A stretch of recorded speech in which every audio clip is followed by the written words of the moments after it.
পরক্রিয়া করার সঙ্গে জীবনসঙ্গী সুন্দর কিংবা অসুন্দর হওয়ার কোনো সম্পর্ক নেই। আই রিপিট, পরক্রিয়ার সঙ্গে জীবনসঙ্গী সুন্দর কিংবা অসুন্দর হওয়ার কোনো সম্পর্ক নেই।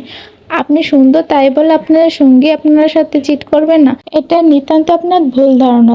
যার চরিত্র খারাপ তার নজর এমনিতে খারাপ থাকবে, তাতে ঘরে বিশ্ব সুন্দরী থাক বা কাজের বেটি জরিনা থাক, চরিত্র খারাপ হলে তার নজর বাইরে যাবে। সৌন্দর্য দিয়ে যদি শখের পুরুষের মন পাওয়া যেত তাহলে বোধহয় প্রিন্সেস ডায়ানা প্রতারিত হতেন না।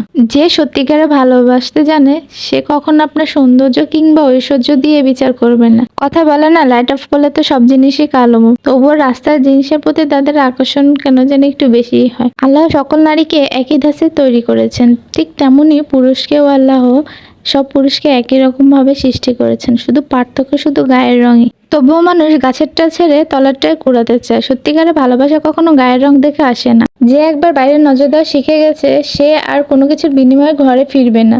মিলে নিতে পারেন, যদিও বা ফিরে তাহলে হয়তো তার কোনো স্বার্থ আছে বা কোনো কারণ ছাড়া সে ফিরবেই না, আর নয়তো মিরাক্কেল। এমন মিরাক্কেল লাখে একজনের সাথে ঘটে। বাস্তবতা হচ্ছে এটা, আল্লাহ যাকে ইচ্ছা তাকে সৎ পথে পরিচালনা করেন।